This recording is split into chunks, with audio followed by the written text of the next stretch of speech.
आलोचना प्रश्न पंचम खंड, तारीख 9 जनवरी 1943, पृष्ठा क्रमांक 9 और 10। 9 फरवरी होगा शायद।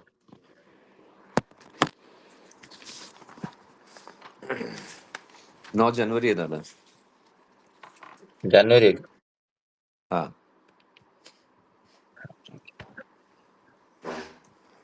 शुरू करें। हाँ जी। হরিপদদা সিসি ঠাকুরকে তামাক সেজে দিলেন। সিসি ঠাকুর তামাক খাচ্ছেন। তামাক খেতে খেতে হাসি হাসি চোখে জনে জনে প্রত্যেকের দিকে চেয়ে চেয়ে দেখছেন। ক্ষণিকের দৃষ্টি বিনিময় প্রত্যেকের অন্তরে অব্যক্ত আনন্দের গুঞ্জরণ তুলছে। তার বচনে মধু, নয়নে মধু, মধুময় তার সারা অঙ্গ। তাই স্রেফ কাছে বসে থাকলে अपूर्व सुखानुभूति जागे प्राणे। हरिपददा सीसी ठाकुर जी को तामाक सजा के दिए। गड़गड़ा में सीसी ठाकुर जी तामाक पी रहे थे। तामाक पीते पीते मुस्कुराहट भरी नजरों से प्रत्येक को देख रहे थे। तो ये अवस्था में जो भी वहां पे खड़े थे, बैठे थे, जो भी वहां पे उपस्थित थे, उनके साथ ये जो ठाकुर जी का क्षण भर का जो दृष्टि जो आदान प्रदान हो रहा था, उसका जो आनंद है, वो हर एक के हृदय में गुंजन की सृष्टि कर रहा था। उनके वचन में मधु, मधु मतलब शहद, शहद जैसा उनका वचन, नैन में शहद और शहद भरा ऐसा उनका पूरा अंग लग रहा था। इसलिए उनके सिर्फ सामने बैठने पर ही एक अनंत सुख जग जाता है प्राण में। जैसे हम लोग आचार्य देव के सामने अगर बैठे रहें और वो जब ऐसे देखते हैं, तो उस वक्त अगर उनके साथ मेरा थोड़ा सा भी अगर दृष्टि विनिमय होता है, तो जो सुख की अनुभूति होती है, उनके सामने बैठने पर जो सुख की अनुभूति होती है, ठीक वही सुख ठाकुर जी के सामने लोगों को हो रही थी। সিসি ঠাকুর হঠাৎ বললেন, লোকের কথা বলছিলাম, কিছু লোক এমন দরকার যারা ভালো লিখতে পারে। তপবনের উপযোগী করে কতগুলি টেক্সট বুক, পাঠ্যপুস্তক এমনভাবে লেখা দরকার যাতে 3 বছরে मैट्रिक पास करते पारे, অথচ জানার दिख दिए কোনো खाती ना থাকে। सीसी ठाकुर अचानक से बोलने लगे कि लोगों का बात कह रहा था। कुछ ऐसे लोगों की जरूरत है जो अच्छा लिख सकते हैं। तपोवन के उपयोगी कुछ टेक्स्ट बुक, जो पाठ्य पुस्तक होता है, इस तरह लिखना चाहिए जिससे 3 साल के अंदर मैट्रिक पास हो जाए और जानने में भी कोई कमी न रह जाए। ইতিহাস ইত্যাদি নতুন দৃষ্টিভঙ্গিতে লেখা লাগে, যাতে আমাদের কৃষ্টি সম্বন্ধে ছেলেদের অন্তরে শ্রদ্ধার সৃষ্টি হয়। इतिहास इत्यादि ऐसे नए दृष्टि से लिखनी चाहिए जिससे हमारे जो कृष्टि है उसके संबंध में बच्चों के अंदर श्रद्धा की सृष्टि हो। যারা এসব বই লিখবে তারা যদি সঙ্গে সঙ্গে তপবনে শিক্ষকতা করে, তবে ছাত্রদের ওই অনুযায়ী পড়িয়ে বুঝতে পারবে লেখাগুলি ছাত্রদের উপযোগী হয়েছে কিনা, এবং উপযুক্ত শিক্ষকের সমস্যাও অনেকখানি मिटবে।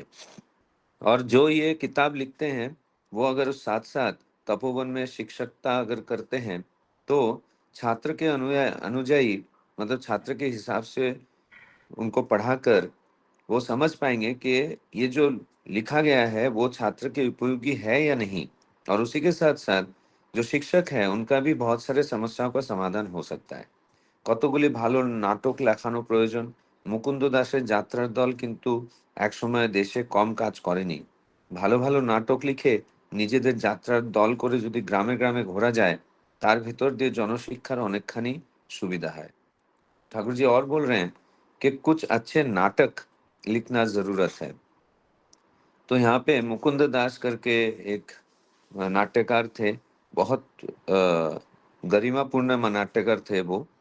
तो उनका उपमा देते हुए उन्होंने कहा कि मुकुंद दास के जो नाटक का जो दल था, एक समय देश में बहुत सारा काम किए हैं। अच्छा अच्छा नाटक लिखकर खुद का ही दल बनाकर अगर गांव गांव गांव घुमा जाए, तो उसके द्वारा जन शिक्षा बहुत सारा तरीके से फैलाया जा सकता है और इसमें बहुत सारा सुविधाएं भी होगी। একদল নতুন ধাঁচের কথকও সৃষ্টি করা লাগে। कुछ लोगों को नए किस्म के जो कथक, कथक का मतलब होता है जो माइथोलॉजी, ऐसे सृष्टि करना चाहिए।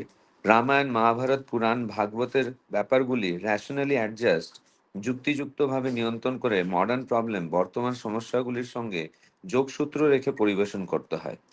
जैसे कि रामायण, महाभारत, पुराण, भागवत की जो बात है, वो युक्ति के साथ नियंत्रण करके जो मॉडर्न प्रॉब्लम है, अभी के वर्तमान जो समस्या है, उनके साथ अगर योग कर दिया जाए, उसके साथ अगर अलाइन करके अगर पूरे समाज में रखा जाए, तो ये बहुत अच्छी बात होगी।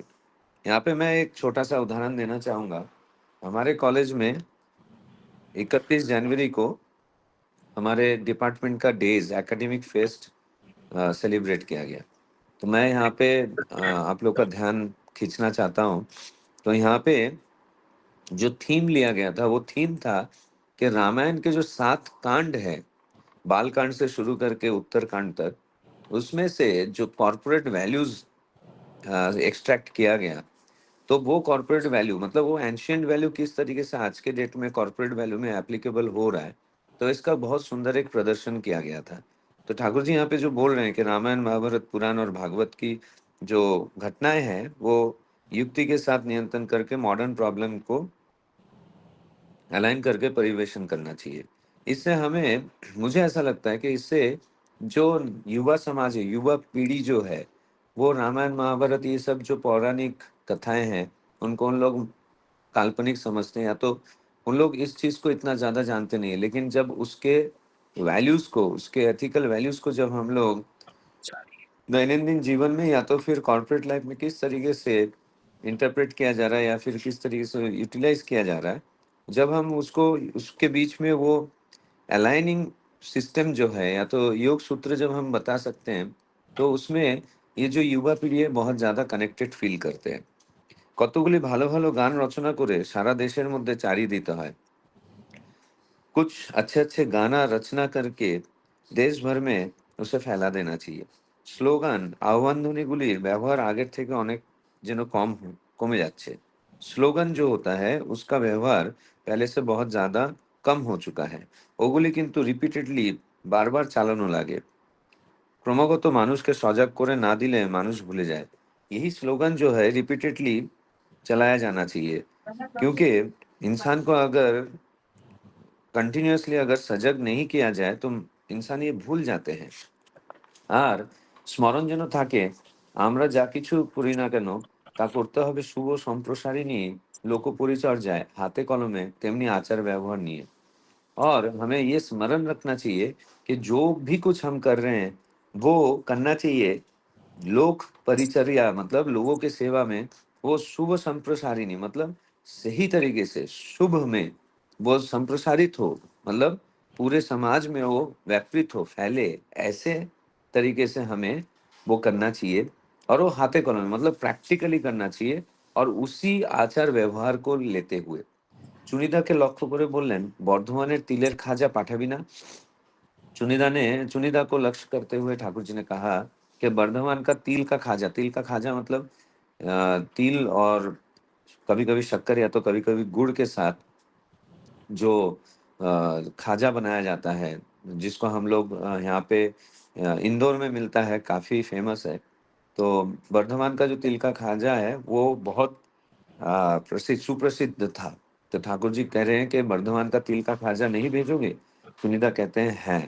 हाँ, প্রফুল্লর দিকে চেয়ে বললেন, "কয়লা দিয়ে আশ্রম ছেয়ে ফেলতে পারি, এমন ব্যবস্থা করবি।" যেন সবাই ইট কাটতে পারে, আশ্রমময় দালান হতে পারে, প্রত্যেকের ধানের জমি থাকবে, পাকা বাড়ি থাকবে, বাড়িতে তরিতরকারি হবে, গরুতে দুধ দেবে, আর বাড়িতে, বাড়িতে কুটির শিল্প কিছু না কিছু থাকবেই। ठाकुर जी प्रफुल्लदा के तरफ देखते हुए कहें कि आश्रम में कोयला से भर देना चाहिए, ऐसा व्यवस्था करना चाहिए, तुम करना।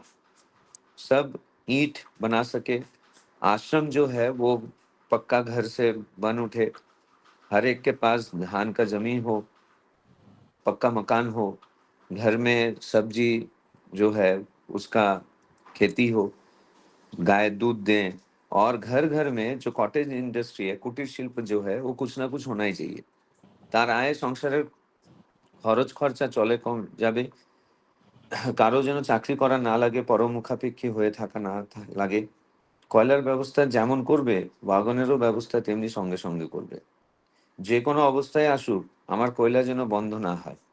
এমনি ভাবে কেউ কাঠ, কেউ সিমেंट, কেউ लोहा इत्यादि व्यवस्था करवे, आस्ते आस्ते सब हो जाए। तो ठाकुर जी और कहते हैं कि ये जो कॉटेज इंडस्ट्री है उससे जो आय होगा उसी से संसार का जो खर्चा है वो निकल जाना चाहिए। किसी को भी नौकरी करने की जरूरत ना पड़े और दूसरे को ऊपर ऐसे निर्भरशील होकर ना चलना पड़े। कोयला का व्यवस्था इस तरीके से करना और उसके साथ साथ वॉगन का भी जो व्यवस्था है वो करना। যে কোনো অবস্থায় আসুক, जैसा भी अवस्था आने दो, कोयला जो है वो मिलना बंद ना हो। ऐसे ही कोई लकड़ा, कोई सीमेंट, कोई लोहा, ये सब का बंदोबस्त करेगा। धीरे धीरे सब हो उठेगा। गौरी माँ के जिज्ञासा করলেন, তুই বর্ধমানের সীতাভোগ মিহিদানা খাইছিস? तो गौरी माँ के तरफ देखते हुए ठाकुर जी ने पूछे कि बर्धमान का सीताभोग और मिहिदाना ये दोनों तुमने खाया है क्या? ये दोनों सुप्रसिद्ध मिठाई है बर्धमान का। तो गौरी माँ बोल रही हैं, কত খেয়েছি, कितना खाया है मैंने? तो सीसी ठाकुर पूछते हैं, बनाते पारिस ना, बना नहीं सकती हो? तो गौरी माँ बोलती हैं, ता सीखी नहीं, मतलब मैंने वो नहीं सीखा है। तो सीसी ठाकुर सहास से ताहली तो खूब काम करिच, मतलब ठाकुर जी एकदम जोर से हंसते हुए बोलते हैं कि बहुत अच्छा काम किया तुमने। और इसी तरह সকলের হাস্য, मतलब इसी तरह उसी हंसी के साथ साथ लोग भी हंस उठे। जय गुरु।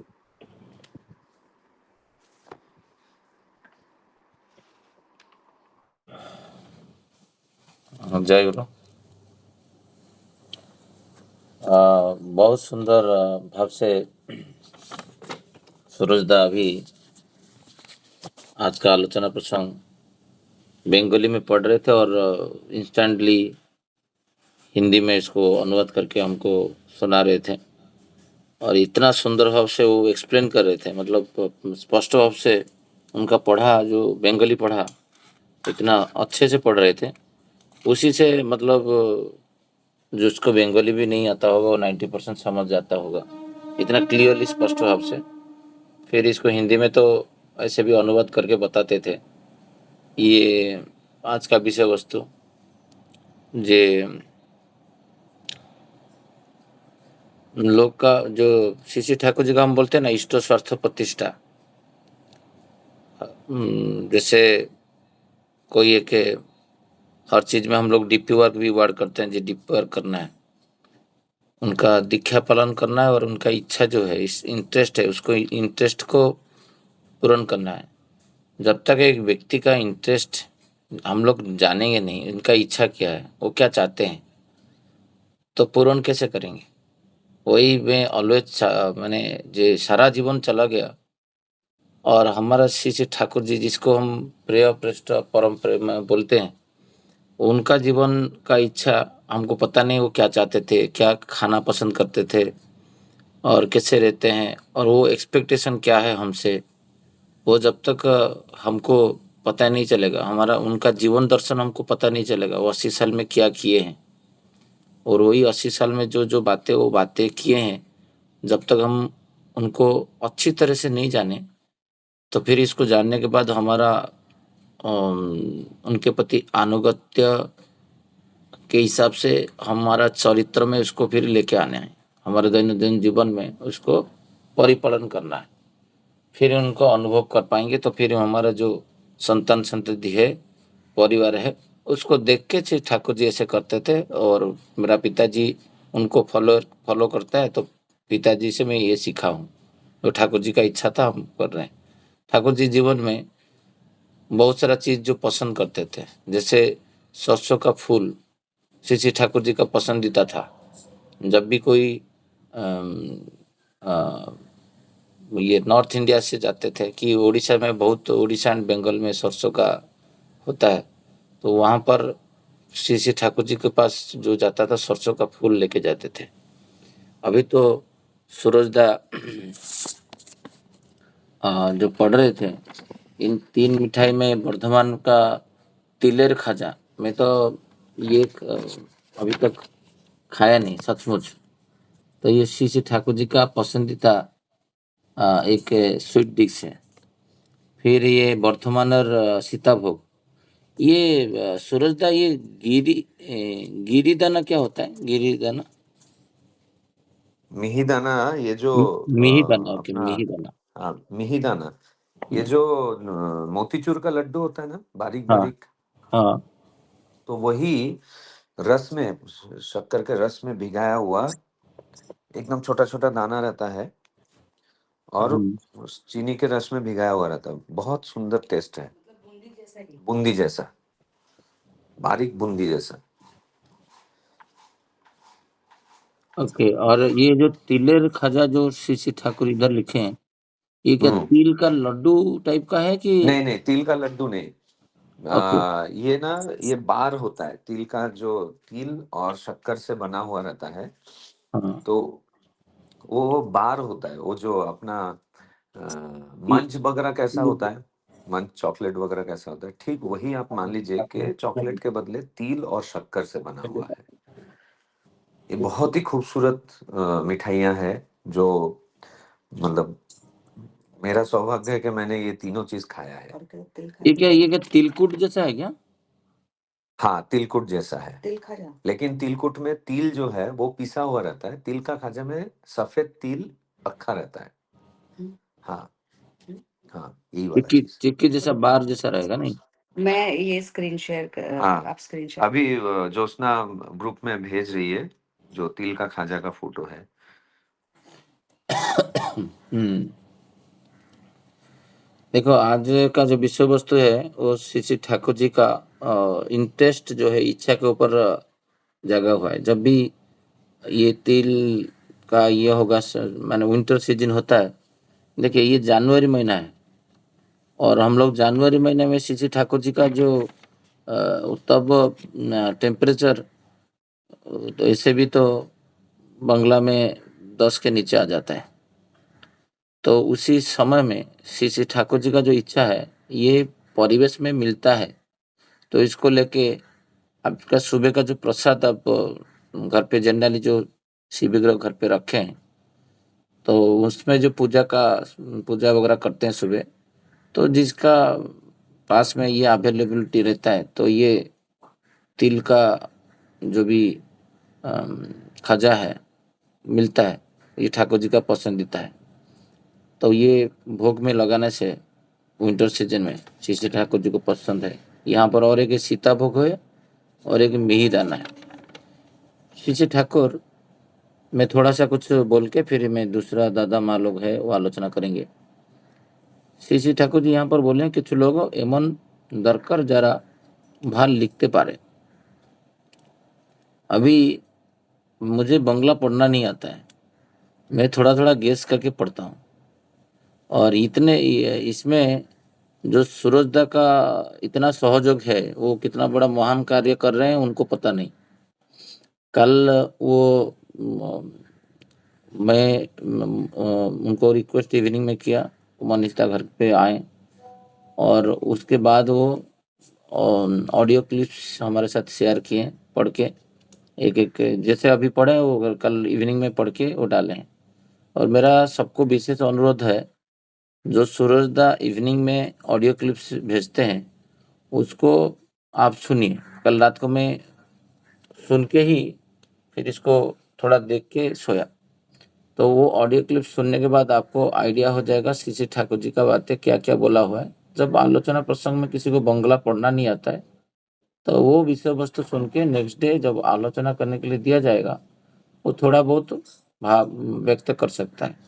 और सपोज मैं किसी को बोल नहीं रहा हूँ आलोचना करने के लिए, तो वो हैंड रेज करके आलोचना रख सकते हैं।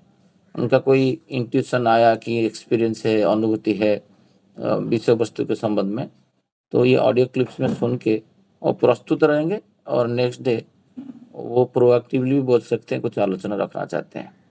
इसी यहाँ पर श्री श्री ठाकुर जी बोलते हैं जो कुछ लोग जो लिखना वगैरह जानते हैं, वो व्यक्ति संग्रह करना चाहिए। यहाँ पर श्री श्री ठाकुर बोल रहे हैं जो इतिहास को ऐसे दृष्टिभंग से लिखा जाना चाहिए, जे उसमें जैसे कृष्टि और ऐतिह्य के प्रति जो बच्चे लोग हैं उनका श्रद्धा संपन्न सृष्टि हुई। बहुत सारे लोग हिस्टोरिकल चीज पढ़ना नहीं चाहते हैं, तो वो उसको इंटरेस्टिंग कैसे बनाया जाए, तो वो उसके प्रति ध्यान देना चाहिए एक लेखक को। और कौतूहलपन आजकल तो सीबीएसई आईसीएसई बोर्ड में देखा, हमारे जो हम लोग स्टेट बोर्ड में पढ़ते थे, तो तब तो सब ब्लैक एंड व्हाइट में पुस्तक था, और उसमें इतना इंटरेस्टिंग भी नहीं था। अभी तो इतना सब ग्राफिकल, अभी तो कल ही मैं देख रहा था, मेरा बच्चे का जो मुगल एम्पायर का जो स्टार्टिंग है, उसमें ग्राफिकल प्रेजेंटेशन दिया गया है, जो कौन सा ईयर में उनका जन्म हुआ कि बाबर का, ये सब चीज़ जो है वो ग्राफिकल प्रेजेंटेशन में है, जो याद रखने के लिए इजी होगा। एंड बेसिकली उसको जो भी चीज़ है उसके पीछे साइंस क्या है, वो सब चीज़ें एक लेखक को ध्यान देना चाहिए, जिसके वजह से वो लोग इस युग में, जो अभी एआई का युग है, आर्टिफिशियल इंटेलिजेंस मशीन लर्निंग का युग में, आप माइथोलॉजिकल बातें करेंगे कोई सुनने नहीं चाहता है। रामायण महाभारत भागवत पुराण को सीसी ठाकुर जी बोलते हैं, ये मॉडर्न युग में उसको रेशनलाइज एडजस्टमेंट। अभी ये बातें को संदर्भ में जो एक नाटक करने के लिए सीसी ठाकुर जी बोल रहे थे, अभी वो नाटक मुकुंद दास का जो बातें यहाँ पर रखे हैं, जे तब जो मीडिया था, हम लोग सेकेंड वॉल्यूम में पढ़ रहे थे, सीसी ठाकुर जी बोल रहे थे, जे मेरा बातें को यहीं पे स्थिर मत रखो, उसको चलन क्रिया करो, कैसे ना मीडिया के द्वारा। मीडिया मतलब उस टाइम में रेडियो था और दासकाठिया था, जो ईस्ट के रीजन में है उनको पता होगा। वो जो पाला वगैरह बोलते हैं वो नाटक है, वो नाटक माने गीत के द्वारा उसको परिवर्तन किया जाता था। पाला दासकाठिया नाटक ऐसे बोलते थे। ये वर्ड सब यूज किए हैं ठाकुर जी उस टाइम में। बंगाल में भी है, अभी भी हो रहा है, बहुत रेयरली है, बहुत कम लोग उसको पसंद करते हैं। उसमें जनरली उसमें बहुत साइंटिफिक बात के द्वारा वो पुराण को एक्सप्लेन करते हैं।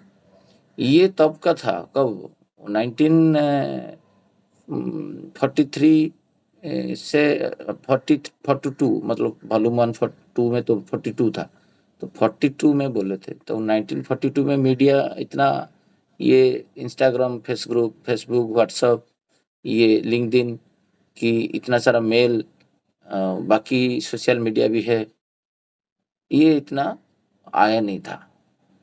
तो इसमें ये जो अच्छे चीज़ को स्प्रेड करने के लिए जो जरिया था, सीसी ठाकुर वहाँ पर इसे किए हैं। अभी वही नाटक को हम करने जाएंगे अच्छी तरह, एक साइंटिफिकल वे में, और उसमें प्रेजेंटेशन भी रहेगा, तो लोग खुद सुनेंगे और आकृष्ट भी होंगे और बहुत सारा चीज़ जान भी पाएंगे। ये अभी जो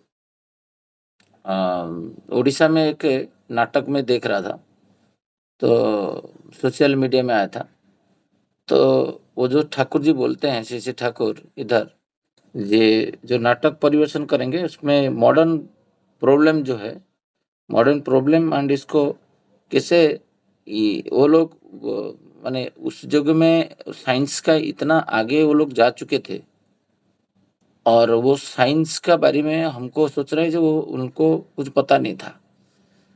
तो ये संबंध में वो बता रहे थे, जो पुरुषोत्तम जो होते हैं वो कोई जादूगर नहीं होते हैं। तो हम लोग हमारे पास जो भी प्रस्तुत किया गया श्री कृष्ण के भगवान के बारे में, सब जादूगरी जो टीवी में दिखाए, रामायण महाभारत, तो उसी से देख के ऐसे हाथ उठा रहे हैं, वो चक्र आ जा रहा है, वो जाके 100 लोग को मार के आ जा रहा है, वो सब ऐसा कुछ नहीं होता था। यहाँ पर वो नाटककार जो है बता रहे हैं, जे जब जयद्रथ का वध हुआ था, तो वो उसको अर्जुन जो भी ये किए थे, जो पौन किए थे, जो मैं इनको मारूंगा नहीं तो मैं खुद मर जाऊंगा, उस टाइप का एक स्टोरी बता रहे हैं। जे महाभारत का एक नियम होता था, जो रूल रेगुलेशन होता था, वो उसी को वो धर्म समझते थे। जे संध्या हो जाने के बाद और वो विराम हो जाता, महाभारत युद्ध होता नहीं था। तो उनको रोक रहा के जैसे भी वो इवनिंग तक करके फिर इवनिंग हो जाएगा तो फिर अर्जुन खुद देह त्याग करेंगे, जो भी उनका शपथ के हिसाब से। बट ये जो टेक्निक को, साइंस को श्री कृष्ण को ही केवल पता था। जो वहाँ पर जो सूर्य पराग उसी दिन हुआ था, तो यहाँ पर वो नाट्यकार बोल रहे हैं जे श्री कृष्ण कोई जादूगर नहीं थे, बट वो बोले ना जे इसको अंधेरा कर दिए, और अंधेरा करने के बाद वो बाहर आ गया, जैसे बाहर आ गया फिर आलोकित कर दिए, और आलोकित करने के बाद उसको बंद किए। तो उसको एक साइंस के हिसाब से वो समझा रहे थे। जे कुछ लोग को पता नहीं था उस दिन सूर्य पराग है, सबको पता था सूर्य पराग का साइंस पता था, क्योंकि वो जो हमारा जो उड़ीसा में बोलते हैं पांजी बोलते हैं, अभी भी जगन्नाथ जी के पास वो पांजी है, वो पांजी से आपको पता चल जाता था जिस सूर्य पराग किस दिन है, चंद्र ग्रहण कब है। ये हजार साल से आ रहे, और तब से साइंस डेवलप हो चुका था। अभी जो नासा जितना भी सूर्य पराग चंद्र ग्रहण का डेट टाइम देता है वो एग्जैक्टली वो भी मैच होता है। तब वो श्री कृष्ण जी को पता था, ये इतना वो विभोर हो गए थे युद्ध में, वो भूल गए थे आज सूर्य पराग है। तो उस दिन पूर्ण सूर्य पराग था, उसका ध्यान नहीं था। मतलब पूरा कुछ कुछ 100-200 साल में एक बार होता था। मेरा बड़े पापा जो है वो उनका जीवन में एक बार हुआ था बचपन में, जे कुछ कुछ 2-3 मिनट के लिए इतना अंधेरा हो गया था जे जे ये जो पक्षी वगैरह जो है ना वो आगना शुरू कर दिए थे। मतलब पूरा एक फ्रैक्शन ऑफ सेकंड की, 1 मिनट के 30 सेकंड के लिए जिससे पूरा अंधेरा हो जाता है। तो वो जो अंधेरा इतना डार्कनेस था। तो मैं ये स्टोरी क्यों बता रहा हूँ, जैसे श्री ठाकुर जी का जो बातें हैं, जे नाटक को कैसे होना चाहिए, मैं इसलिए इंटरेस्टिंगली वो नाटक को भी देखा। तो वो उसके कारण वो बाहर आ गया, सोचा अभी तो अंधेरा हो गया, तो डिक्लेरेशन ऑफ वो वेट नहीं किया जे युद्ध का, वो भी ध्वनि दे दिए।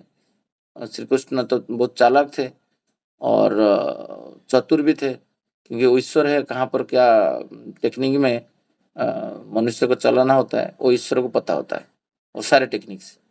तो वो टेक्निक में युद्ध विराम का डिक्लेयर करवा दिए, और उसी में कंडीशन था जब तक दिन होता है तब तक युद्ध होगा, और ये भी एक कंडीशन है।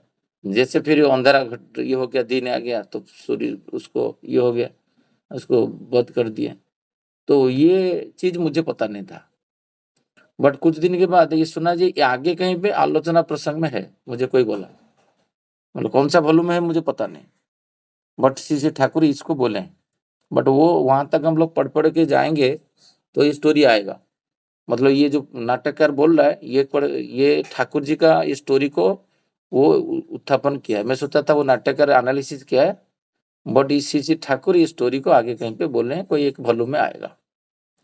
तो श्री ठाकुर ऐसे ये बोल रहे हैं, तब वो ये चीज तो जब बोलेंगे तो धीरे धीरे वो श्री कृष्ण के प्रति जो था ना इनका परसेप्शन, जी वो जादूगर थे, वो तो भगवान ये सब कुछ कर सकते हैं, हमारे द्वारा कुछ होगा नहीं, ये भाव धीरे धीरे श्री ठाकुर जी जो प्रैक्टिकल मैन थे, श्री कृष्ण भी ऐसे ही प्रैक्टिकल मैन थे। ये सब कुछ है कुछ प्रोड्यूसर और डायरेक्टर का की वजह से वो टीवी में आने के बाद लोग का चिंताधारा चेंज हो चुका है, जो ऐसे ऐसे कुछ वो लोग ऐसे करते थे, बट प्रैक्टिकली देखेंगे तो अलग कुछ था। तो उसको रीराइट का जो बोलते हैं ना, श्री ठाकुर जी बार बार बोलते हैं शास्त्र पुराण महाभारत रामायण में जो भी कथाकार है, और उसको उसका कवि चातुर्य के द्वारा इतना 10x टाइप का बातें रख दी हैं, जो आज का युवा समाज को और आज का लोग जो रहते हैं समाज में उनको काल्पनिक लग रहा है। बिकॉज कथाकार जो गीतिकार और लेखक उसको प्रैक्टिकली लिखा नहीं, वो साइंटिफिक वे में लिखा होता, तो आज उसी बातें को लेके लोग बिलीव करना भी छोड़ दिए। तो श्री ठाकुर इधर आगे जो बोलते हैं, जो स्लोगन का बातें बोल रहे हैं, बहुत सारा जो हमारा ये है उपासना बुक्स में पीछे, तो वो सब चीजें को उसको मुखस्त कंठस्थ करके बार बार बोलना चाहिए, तो स्लोगन याद रखना चाहिए और वही गीति का वाणी जो है छोटा-छोटा श्री ठाकुर जी दिए हैं, उसको जितना याद करके हम लोग प्रस्तुत करेंगे तो हमारा जीवन चलन में वो जो श्री ठाकुर जी यहाँ पर एक बातें रखें शुभ संप्रसारिणी लोक परिचर्या का बातें यहाँ पर किए हैं। तो बाकी आगे जाके श्री ठाकुर जी का आश्रम का एक रूपरेख किए हैं। सूरज दा ये कोयला मतलब ये जो कोल है ना? हाँ दादा, जय गुरु, बिल्कुल। तो वहां पर क्या कोयला का अभाव होता था पाबना में? नहीं नहीं, ये एक्चुअली क्या है, ठाकुर जी का वहां पे जितना भी, क्योंकि जनरेटर बिजली का कोई ये नहीं था ना। तो ये क्या बिजली लाइटिंग कोयला में कैसे करते थे? जनरेट मतलब जन, खाना पीना बनाने के लिए जनरेट कोयला करने ना के, क्या है? नहीं नहीं, ये मालगाड़ी में जो कोयला वगैरह आता था ना, हम्म। तो तभी वहां पे लाइट का तो बंदोबस्त, इलेक्ट्रिसिटी का ये नहीं था, तो कोयला कोयला यूज करके इलेक्ट्रिसिटी जनरेट किया जाता था, और उसके साथ साथ खाना पीना बनाने के लिए, ये सब के लिए कोयले की जरूरत होती थी। तो तभी जब ये पक्का घर वगैरह बनाने के लिए जो भी चीजों की जरूरत थी, ऊर्जा की जरूरत थी, तो कोयले से ही वो पूरा किया जाता था।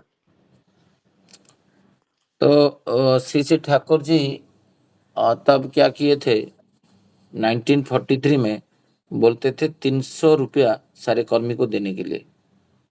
तो ये श्री ठाकुर जी का एक यूनिट था। जैसे अभी लास्ट संडे हम लोग बदलापुर में जो बातें कर रहे थे, जे मनुष्य जब व्यक्ति ईश्वर को पूर्ण रूप से प्रेम करता है तो घर का मेंटेनेंस जब सोचता है, वो सपोज मेरा पिताजी माताजी जिसका भी बाहर है उनके बारे में भी सोचता है, उनका रक्षण-वेक्षण, उनका वहाँ सपोज रेंटेड हाउस में है, उनका रेंट भरना, कि उनका कपड़ा अरेंजमेंट करना, कि उनका घर पे प्लम्बिंग काम खराब है कि इलेक्ट्रिशियन खराब है, वो सब जुगाड़ करता है पिता माता कहीं पे दूर रहते हैं तो क्योंकि मैक्सिमम बॉम्बे में जितना भी लोग रहते हैं मुंबई में, तो उसमें सब कर्म जीविका के लिए यहाँ पर आए हैं, मूल बासिंदा बहुत कम है। तो जैसे हम हमारा पिता माता के लिए सोचते हैं, तो हमारा जीवन में जो प्रिय परम है, जिसको हम इष्ट बोलते हैं, गुरु बोलते हैं, सदगुरु बोलते हैं, तो वो भी चिंताधारा हमारा मस्तिष्क में नहीं रहेगा तो हम धीरे धीरे दुर्बल हो जाएंगे।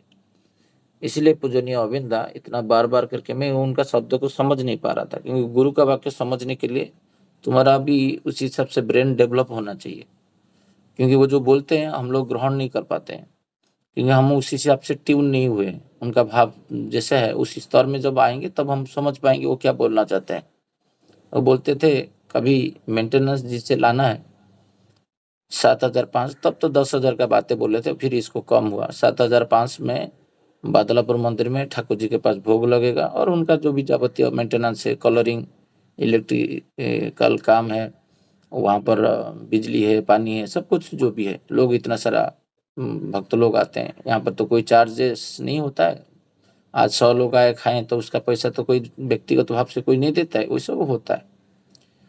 तो पेड़ पौधे सब कुछ है, ब्राह्मण को कुछ भी देना होता है, सब कुछ मिला के जो खर्चा होता है 3-4 लाख खर्चा रोज होता है। 2 मंदिर है, एक सत्संग भवन है, एक बादलापुर, मतलब ये आश्रम का बातें बोले तो इसलिए मैं वो बातें रखता हूँ। तो उसका मेंटेनेंस के लिए जो भी 7,500 जिससे लाओगे, उसको बोलना जी तुम दे रहे हो, और तुम्हारा रेत धारा से तुम जब ये शब्द यूज किए थे, तुम्हारा मृत्युवरण होने से तुम्हारा बच्चे लोग को भी देना होगा, और वो उसका मृत्युवरण होने से फिर उसका बच्चे लोग को देना। ये शब्द क्यों रखें? क्योंकि वो जन्म जन्म तक उसको उनका संतान को बोल के जाएगा, ये तेरा एक घर है और तेरा मेन घर उधर है, और उसको परिपूर्ण करने के लिए तू यथातत्पर रहना चाहिए। तो तब श्री ठाकुर 300 रुपया का मेंटेनेंस में बहुत सारे ऋतिक आके केष्टदा के पास और श्री बड़दा के पास कंप्लेन किए थे, जो आलोचना प्रसंग हम ऑलरेडी पढ़ चुके हैं। तब मैं आलोचना किया था जब ये विषय वस्तु आलोचना हुआ था। तब का वैल्यूएशन आप सोचिए, 24,000 रुपया श्री ठाकुर मांगे थे। मैंने डॉलर में कन्वर्ट करता हूँ, 25,000 रुपया, और वैल्यूएशन के हिसाब से करेंगे तो 50,000 होगा। रुपया के हिसाब से करेंसी कन्वर्ट करेंगे तो 25,000 होगा। बट कमोडिटी के हिसाब से करेंगे तो प्योरिटी जो होता है वो हो जाए तो फिर 50,000 लोग को मांगे थे एक यूनिट, एक कर्मी से लाने के लिए, जो अभी 7,500 हमको मांगा जा रहा, मतलब देने के लिए जो एक मंदिर चलेगा। तो श्री जी ठाकुर वो पैसा में क्या करेंगे ना, जमीन खरीदा जाएगा और उसमें एग्रीकल्चर लैंड खरीदा जाएगा, जिसमें ये जो रसायन केंद्र, विज्ञान केंद्र और जहाँ पर शिल्प प्रतिष्ठा, उसमें तपोवन विद्यालय, शिक्षा व्यवस्था, बहुत सारा चीज, कुटीर शिल्प और हॉस्पिटल, मेडिकल, ये सब चीज, और इसमें आयुर्वेद और होम्योपैथिक से जो ठाकुर जी का परिकल्पना था वो सब होगा। और ठाकुर जी किए भी पावन आश्रम में। कुछ जो भी कोई वहां पर भ्रमण करने के लिए जाता था, जो प्रफुल्लदा लिखे हैं, कभी भी उसको कोई आश्रम आज तक बोले नहीं। वो बोलते तो यहाँ पर एक जीवन वर्धन को आगे लेने के लिए एक प्रतिष्ठान ही है, कभी भी आश्रम फीलिंग आपको आएगा नहीं। तथा कहते तो चंदन लगा के कि गेरुआ वस्त्र पहन के काम करने वाला लोग आप दिखेंगे नहीं उधर। वहां पर जो भी है वो एंट्री करने से स्कूल पड़ेगा, विज्ञान क्षेत्र पड़ेगा, फिर इसको इलेक्ट्रिक कैसे प्रोड्यूस हो रहा है, वो सब कुछ श्री ठाकुर जी करते थे। एग्रीकल्चर था। तो ये जो बातें श्री ठाकुर जी यहाँ पर रखे हैं, ये सबका घर पे श्री ठाकुर इंस्ट्रक्शन दिए थे, एक एक गाय रखेंगे। अभी हमारा बादलापुर मंदिर में इतना बड़ा मंदिर है, तो वहां पर जो भी मेरे व्यक्तिगत रूप से मैं कुछ कर पाऊंगा और 10 लोगों को लेके, तो उसमें वो वैल्यू एडिशन होगा, वो ठाकुर जी को खुशी देने में। वो कोई वहां पर क्या कर रहा है नहीं कर रहा है वो आलोच्य विषय नहीं है। आलोच्य विषय है श्री ठाकुर जी को मैं पकड़ के उद्बुद्ध होके मैं यहाँ पर देखता हूँ, ये हमारा ज्योत्सना माँ एंड सूरजदा, मेरा जीवन में मैं तो 3 बार देखा हूँ, तो वो बहुत बार करते हैं बोले हैं, बट प्रैक्टिकली मैं 2-3 बार उनके साथ गया हूँ। वो चारा ला के वहाँ पर प्लांटेशन वगैरह, जावतीय माने औषधीय जो भी वृक्ष है, मैंगो है, जो भी जितना भी फ्रूट्स पेड़ पौधे वो लगाते हैं। वो बहुत सारा कॉलेज स्टूडेंट को साथ में लेके आते हैं और वहाँ पर वो सब करते हैं। और ये चीज देखे बहुत सारा इंस्पायर मिलता है। जो बच्चे लोग हैं वो वहाँ पर आश्रम में जाके ये सब काम करने के बावजूद, करने के भीतर वो एक गुरु और सदगुरु के प्रति संधान मिलता है उनको, और उनको आइडियोलॉजी के बारे में भी जानते हैं, और उससे कुछ लोग दीक्षा लेके श्री ठाकुर जी, उनका जीवन परिवर्तन हो जाता है। यहाँ पर श्री ठाकुर जी बोलते हैं कि तुम्हारा धानर जो माने धान का खेती होना चाहिए थोड़ा बहुत। हम तो फ्लैट का कॉन्सेप्ट में रहते हैं, इधर तो कोई जमीन हमारे पास है ही नहीं बॉम्बे में, बट जो गांव में रहते हैं, कि जिसके पास अभी मुंबई में है छोटा मोटा, वो जो जितना भी रहेगा वो तो बहुत रेयरली है, उसमें एक घर किचन चलाने के लिए किचन गार्डन श्री ठाकुर जी पसंद करते थे। बट मेरा गांव में जाता हूँ तो मेरा है, तो मैं उसमें थोड़ा टाइम स्पेंड भी करता हूँ। तो ये बातें श्री ठाकुर जी ये बोलते थे, जे ये सब छोटा मोटा करने के बावजूद वो गाय रखेगा, ये थोड़ा बहुत जमीन रहेगा, उसमें उसका खाने पीने का खर्चा आएगा, जिससे सब करके उसका जीवन में उसको नौकरी नहीं करना पड़े। ये आश्रम का परिकल्पना दिए हैं। आश्रम का व्यक्ति कभी भूखा नहीं रहेगा और सेल्फ इंडिपेंडेंट रहेगा। वरन वो कुछ हम लोग देखते होंगे जब आनंद बाजार का टाइपिंग करते थे, तो आनंद बाजार में जो आचार्य देव का उस साइड का जो बागना से कुछ बैंगन ब्रिंजल आया कि कद्दू आया, वो सब लिखा होता था। तो अभी भी वहां पर वो खेती बाड़ी आश्रम में है। तो श्री ठाकुर ये परिकल्पना किए हैं, और जो माँ को ये बोले ये सब सीताभोग और मिहिदाना खायो कि नहीं, वो तो बोले मैं भरपूर खाया हूँ। बट जब पूछे जे तो आप इसको इसको बनाना जानते हो क्या, कैसे वो मना कर देता हूँ। तो श्री ठाकुर जी साहस से बोलते हैं बहुत खूब अच्छा काम किया हो, आपको कुछ पता नहीं होता है। तो यहाँ पर श्री ठाकुर बोलते हैं जे हम लोग को जो श्री श्री ठाकुर जी का पसंदीदा चीज है वो घर पे बनाना सीखना चाहिए। यूट्यूब से वो बना के श्री श्री ठाकुर जी का भोग में लगाना चाहिए। जो मेकेबल नॉर्मल तो हम लोग घर पे जैसे रसगुल्ला, छेनापोड़ और गुलाब जामुन वो जो चीज बन पाएगा वो घर पे जो सीखना चाहिए देख के, क्योंकि ये श्री ठाकुर जी का इंटरेस्ट है, इच्छा है जो आप सब कुछ सीखो और जानो। और क्योंकि श्री श्री ठाकुर जी को ये जो पारे ना, मुझे पता नहीं, मैं नहीं कर पाऊंगा, ये शब्द तो पसंद नहीं होता है। और व्यक्ति रूप जितना भी जगह में श्री श्री ठाकुर जी उसको सहस्या में तात्सल्य करके हंस देते थे जे आपको अच्छा काम करो, आपको कुछ पता नहीं। बट उसी का अर्थ होता है जे हमको जो जो ठाकुर जी को पसंदीदा चीज है वो घर पे कुछ बनाना चाहिए। तो करके उनको तृप्ति अर्थ है ये करना चाहिए। ये जो मैं स्टोरी बोला श्री श्री ठाकुर जी का मेंटेनेंस के लिए, हमारा परिवेश में जितना लोग रहते हैं, क्या उनका जीवन में कल्याण हम लोग नहीं चाहते हैं? हम जब देते हैं तो बाकी को इंस्पायर करें और इसके ऐसे उद्बुद्ध करे जे वो जीवन भर दे, कंटिन्यूटी उसका रहे। वही पूजनीय अविंदा उस दिन बोले थे जे तुम्हारा ठाकुर को घर का सदस्य जैसे मानो। जैसे मेरा बूढ़ा पिता माता कहीं पे बाहर रहते हैं रेंटेड हाउस में, मैं उसको भरता हूँ। तो मेरा जीवन का मालिक जो है उनका निर्देश आया है, तो 2 मंदिर है, मुंबई में रहता हूँ, उनका परिपूर्ण करने के लिए। तो ये जानना चाहिए जो ये वो कितना चिंतित है जे आपका घर पे आप कैसे चलोगे, आपका घर पे गाय रखोगे कि धान का पेड़ रखोगे, वो सब विद्या देके कौशल देके चले गए कि व्यक्ति कैसे इंडिपेंडेंट होगा। अभी उनका घर कैसे चलेगा उसके बावजूद हम लोग हमारा मेंटेनेंस 7,500 दे के हम बैठ जाएंगे, हमें तो दे दिया, मेरा काम हो गया, मैं धर्म कर लिया। बट जब तक उनका पूर्ण नहीं होता है जो पूजनीय अविंदा की इच्छा 730 यूनिट्स मान लो, इसीलिए मैं लास्ट संडे हुई बातें रखा था, बहुत कम लोग थे जिसको पूर्ण करना है व्यक्तिगत रूप से।